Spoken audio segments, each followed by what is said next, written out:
Movie brand കേരളക്കരെ ഒന്നാകെ ഉറ്റുനോക്കുന്ന കേസാണ് കൊച്ചിയിൽ നടി ആക്രമിക്കപ്പെട്ട സംഭവം. വർഷങ്ങളായി നടക്കുന്ന കേസ് ഇപ്പോൾ അന്തിമഘട്ടത്തിലേക്ക് കടക്കുകയാണ്. 2017 ഫെബ്രുവരി 17 എറണാകുളത്ത് നടി ലൈംഗിക അതിക്രമത്തിന് ഇരയായത്. കൃത്യം നിർവഹിച്ച പൾസർ സുനി, സിനിമാ താരം ദിലീപ് ഉൾപ്പെടെ 15 പേരാണ് കേസിലെ പ്രതികൾ. ആക്രമിക്കപ്പെട്ട നടിയോട് ദിലീപിന് മുൻ വൈരാഗ്യമുണ്ടെന്നാണ് അന്വേഷണ സംഘത്തിന്റെ കണ്ടെത്തൽ. ഇപ്പോഴാ കേസിൽ വാദം പൂർത്തിയായിരിക്കുകയാണ്. ഇതുവരെയുള്ള വാദത്തിൽ കോടതിക്ക് ആവശ്യമെങ്കിൽ വ്യക്തത തേടും. ഇതിനായി കേസ് മെയ് 21 പരിഗണിക്കുന്നതായിരിക്കും.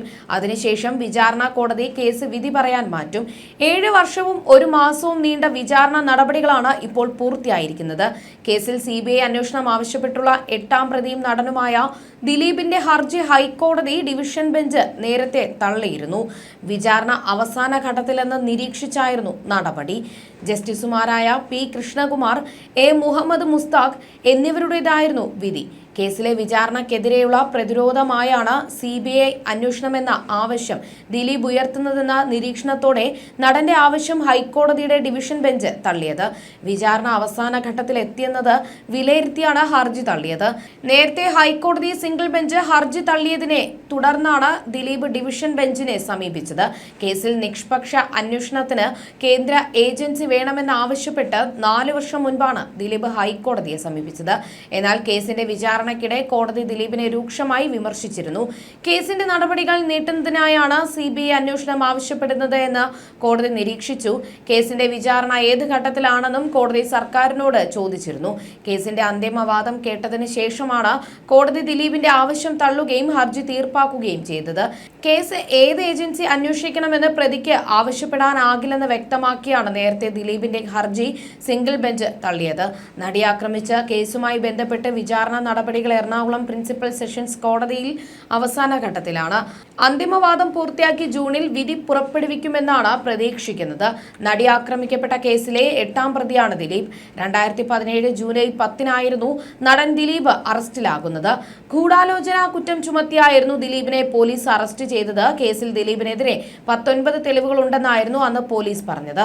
അറസ്റ്റിന് പിന്നാലെ ജാമ്യം ലഭിക്കുമെന്ന് ദിലീപ് പ്രതീക്ഷിച്ചെങ്കിലും 85 ദിവസങ്ങളോളം ജയിലിൽ കിടക്കേണ്ടി വന്നു.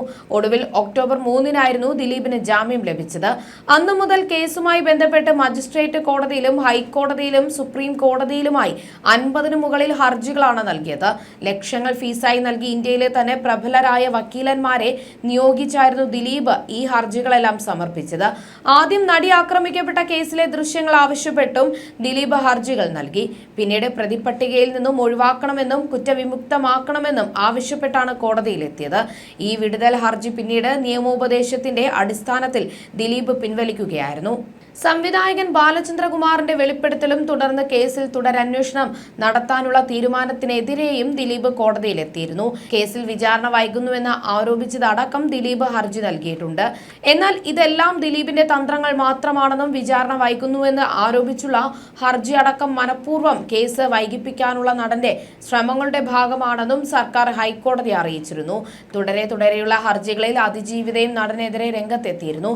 അതേസമയം കഴിഞ്ഞ കുറച്ച് ദിവസങ്ങൾക്ക് മുൻപ് നടിയെ ആക്രമിക്കാനായി ദിലീപ് നൽകിയത് 1.5 കോടിയുടെ കൊട്ടേഷൻ ആണെന്ന് കേസിലെ 1ാം പ്രതിയായ പൾസർ സുനി ഒരു ചാനലിന്റെ സ്റ്റിംഗ് ഓപ്പറേഷനിലിടെ വെളിപ്പെടുത്തിയത്.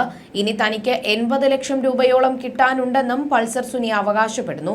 എന്തുകൊണ്ടാണ് ദിലീപ് ഇത്തരമൊരു കൊട്ടേഷനിലേക്ക് നീങ്ങിയതെന്നും മാധ്യമപ്രവർത്തകരോട് പൾസർ സുനി പറയുന്നുണ്ട്. അതോടൊപ്പം തന്നെ കേസിലെ നിർണായക തെളിവായി മാറിയേക്കാവുന്ന ദൃശ്യങ്ങൾ പകർത്തിയ മൊബൈൽ ഫോണും മെമ്മറി കാർഡും സുരക്ഷിതമായിരിക്കുന്നുണ്ടെന്നും അദ്ദേഹം വ്യക്തമാക്കി. എന്നാൽ അത് എവിടെയാണെന്ന് തുറന്നു പറയാൻ പൾസർ സുനി തയ്യാറായില്ല. മെമ്മറി കാർഡിലെ ദൃശ്യങ്ങളുടെ 1ലേറെ പകർപ്പുകൾ എടുത്തിട്ടുണ്ടെന്ന നിർണായക വെളിപ്പെടുത്തലും 1ാം പ്രതി നടത്തുന്നുണ്ട്. കുറച്ചു നാളുകൾക്ക് മുൻപായിരുന്നു കേസിലെ 1ാം പ്രതിയായ പൾസർ സുനി ആദ്യമായി ജയിലിൽ നിന്നും ജാമ്യം തേടി പുറത്തെത്തുന്നത്. ദിലീപിന്റെ സുഹൃത്തും സംവിധായകനുമായ നാദിർ ഷാ, ദിലീപിന്റെ മാനേജർ അപ്പുണ്ണി എന്നിവരുമായി ബന്ധപ്പെട്ട ചില കാര്യങ്ങളെക്കുറിച്ചും സുനി വെളിപ്പെടുത്തുന്നുണ്ട്. നടി ആക്രമിക്കപ്പെട്ട കേസിലെ സാക്ഷി കൂടിയാണ് അപ്പുണ്ണി. നാദിർ ഷാ ബുദ്ധിപരമായി കൈ കഴുകിയെന്ന് പൾസർ സുനി പറഞ്ഞു. പുള്ളിക്ക് പേടിയുണ്ട്, ഒന്നും പറയാനും പറ്റുന്നില്ല, തീരുമാനമെടുക്കാനും പറ്റുന്നില്ല എന്ന അവസ്ഥയിലാണ് നാദിർഷ നിൽക്കുന്നത്. ദിലീപിന്റെ മാനേജർ അപ്പുണ്ണിയെ പണത്തിനായി വിളിച്ചിരുന്നുവെന്നും പൾസർ സുനി വെളിപ്പെടുത്തി. വിളിച്ചപ്പോൾ നീ എന്താണെന്ന് വെച്ചാൽ ചെയ്, നമുക്കൊന്നും അറിയില്ല എന്ന മട്ടിലാണ് അപ്പുണ്ണി സംസാരിച്ചതെന്നും സുനി പറയുന്നു. ഇക്കാര്യം താൻ വിജീഷിനോട് പറഞ്ഞു. ആരുടെ കയ്യിൽ നിന്ന് കാശ് കിട്ടിയാലും ഇനി അവരുടെ കാശ് വേണ്ട എന്ന് അവൻ പറഞ്ഞു. നീ അത് വേണ്ടെന്ന് വെച്ചേക്ക് എന്ന് പറയുകയും അങ്ങനെ വരെ തീരുമാനിച്ചതുമാണ്. താനും പറഞ്ഞു അങ്ങനെയെങ്കിൽ ആ പണം പോട്ടെ എന്ന്. അന്ന് പുള്ളിയോടുള്ള ദേഷ്യവും ഇങ്ങനെ ചെയ്തല്ലോ എന്നുള്ളതൊക്കെ കൂടി വന്ന് ഭ്രാന്ത് പിടിച്ചു. നമുക്ക് കോടതിയിൽ പറയാം എന്നൊക്കെ വിജീഷ് പറഞ്ഞു. അങ്ങനെ ഇരിക്കുമ്പോഴായിരുന്നു അന്വേഷണത്തിലൂടെ ഓരോന്ന് ചികഞ്ഞ് പുറത്തേക്ക് വരുന്നത്. പിന്നെ ഞങ്ങൾ പിടിച്ചു നിൽക്കാൻ നോക്കിയില്ല. തന്നോട് പോലീസ് പലതവണ ചോദിച്ചിട്ടുണ്ട് ഇതിൽ പിന്നിൽ അയാളല്ലേ എന്ന്. അപ്പോഴൊക്കെ അയാളോ എന്ന് പറഞ്ഞ് താൻ ഒഴിവാക്കി വിട്ടതാണ്. ഉറക്കത്തിൽ നിന്ന് വിളിച്ചെഴുന്നേൽപ്പിച്ചൊക്കെ ചോദിക്കും. അതൊക്കെ കഴിഞ്ഞിട്ടാണ് ഈ ചതി പറ്റിയത്. അതിനുശേഷമാണ് ആ കത്ത് വരെ എഴുതിയത്. ഒരു വാക്ക് നമ്മുടെ കയ്യിൽ നിന്ന് കിട്ടാൻ പോലീസ് ശ്രമിക്കുമ്പോഴും അയാളെ അത്ര സേഫ് ആക്കി. പോലീസ് ഇടിച്ചിട്ടും പറഞ്ഞില്ല. അങ്ങോട്ടും ഇങ്ങോട്ടും നിസ്സാര കാര്യം പറഞ്ഞ് അപ്പുണ്ണിയുമായി തെറ്റിയതാണ്. നിന്നെ കൊണ്ട് ചെയ്യാൻ പറ്റുന്നത് എന്താണെന്ന് വെച്ചാൽ നീ ചെയ്, ഞങ്ങൾ നോക്കിക്കൊള്ളാം എന്ന് പറഞ്ഞു. കുറച്ച് നിങ്ങൾ കാത്തിരിക്കുക, നിങ്ങൾ ഇറങ്ങിയിട്ട് നോക്കാം എന്നൊക്കെ പറഞ്ഞാൽ മതിയായിരുന്നു. നമുക്കൊന്നും പറഞ്ഞു തരാൻ ആരുമില്ല, ഇവരെയല്ലേ വിളിക്കുന്നുള്ളൂ. ഇത്രയൊക്കെ ഇവരെ സേഫ് ആക്കിയിട്ടും ഇവർ ഇങ്ങനെ കാണിക്കുമ്പോൾ നമ്മുടെ മനസ്സ് മാറിപ്പോകില്ലേ? അപ്പുണ്ണി സംസാരിക്കുമ്പോൾ ദിലീപ് തൊട്ടടുത്ത് ഇരിക്കുന്നുണ്ടാകും. അല്ലാതെ സ്വന്തം തീരുമാനപ്രകാരം അപ്പുണ്ണി അങ്ങനെ പറയില്ല. അപ്പുണ്ണിയുടെ കയ്യിൽ 2 ഫോൺ ഉണ്ടെങ്കിൽ ഒന്ന് ദിലീപേട്ടൻ്റെതായിരിക്കും. അത് അപ്പുണ്ണിയാണ് മാനേജ് ചെയ്യുന്നത്. അത് മഞ്ജുവിനും അറിയില്ല, കാവ്യയ്ക്കും അറിയില്ലെന്നും പൾസർ സുനി പറഞ്ഞു. ഏതാനും മാസങ്ങൾക്കുള്ളിൽ അന്തിമവാദം കേൾക്കാനിരിക്കെയാണ് പൾസർ സുനി ജയിലിൽ മോചിതനാകുന്നത്. പൾസർ സുനിക്ക് കർശന വ്യവസ്ഥകളോടെയാണ് കോടതി ജാമ്യം അനുവദിച്ചത്. വിചാരണ കോടതിയാണ് പൾസർ സുനിക്ക് ജാമ്യം അനുവദിച്ചത്. എറണാകുളം ജില്ല വിട്ട് പോകരുത്, മാധ്യമങ്ങളോട് സംസാരിക്കരുത്, സാക്ഷികളെ സ്വാധീനിക്കരുത്, ഒരു സിമ്മിൽ കൂടുതൽ ഉപയോഗിക്കരുത്, സിം വിവരങ്ങൾ കോടതിയിൽ ഹാജരാക്കണം, 1 ലക്ഷം രൂപയുടെ ബോണ്ട് നൽകണം തുടങ്ങിയ വ്യവസ്ഥകളോടെയാണ് പൾസർ സുനിക്ക് കോടതി ജാമ്യം അനുവദിച്ചത്. കഴിഞ്ഞ 7.5 വർഷമായി പൾസർ സുനി ജയിലിൽ കഴിയുകയാണെന്നും കേസിലെ വിചാരണ ഇപ്പോഴൊന്നും തീരാൻ സാധ്യതയില്ലെന്നും കോടതി ചൂണ്ടിക്കാട്ടിയിരുന്നു. പൾസർ സുനിക്ക് ജാമ്യം നൽകുന്നത് കേസിനെ പ്രതികൂലമായി ബാധിക്കുമെന്ന് സർക്കാർ വാദിച്ചു.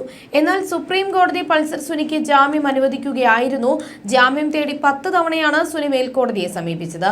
6 തവണ ഹൈക്കോടതിയിലും 4 തവണ സുപ്രീം കോടതിയിലും ഹർജി നൽകി. ഈ സമയത്തെല്ലാം സുനിക്ക് വേണ്ടി ഹാജരായത് പ്രമുഖരായ അഭിഭാഷകരായിരുന്നു. നേരത്തെ തുടർച്ചയായി ജാമ്യ ഹർജി ഫയൽ ചെയ്തതിന് സുനിക്ക് ഹൈക്കോടതി 25,000 രൂപ പിഴ ചുമത്തിയിരുന്നു. ഒരു ജാമ്യ ഹർജി തള്ളി 3 ദിവസം കഴിഞ്ഞപ്പോൾ വീണ്ടും ജാമ്യ ഹർജി ഫയൽ ചെയ്തതിനാണ് ജസ്റ്റിസ് PV കുഞ്ഞികൃഷ്ണൻ പിഴ ചുമത്തിയത്. തുടർച്ചയായി ജാമ്യ ഹർജി ഫയൽ ചെയ്യാൻ സാമ്പത്തിക സഹായവുമായി ആരോ കർട്ടന് പിന്നിൽ ഉണ്ടെന്നും കോടതി അഭിപ്രായപ്പെട്ടു. 7 വർഷമായി ജയിലിൽ കഴിയുന്ന പ്രതി വിവിധ അഭിഭാഷകർ വഴി ഹൈക്കോടതിയിൽ മാത്രം 10 തവണയാണ് ജാമ്യ ഹർജി ഫയൽ ചെയ്തത്. 2 തവണ സുപ്രീം കോടതിയെയും സമീപിച്ചിട്ടുണ്ടെന്ന് കോടതി ചൂണ്ടിക്കാട്ടി. വർഷങ്ങളായി ജയിലിൽ കഴിയുന്ന പ്രതി ലീഗൽ സർവീസ് അതോറിറ്റിയുടെ സഹായത്തോടെയല്ല ജാമ്യ ഹർജി ഫയൽ ചെയ്യുന്നത്, സ്വന്തമായി നിയോഗിച്ചിരിക്കുന്ന അഭിഭാഷകർ വഴിയാണെന്നതും കോടതി ചൂണ്ടിക്കാട്ടുന്നുണ്ട്.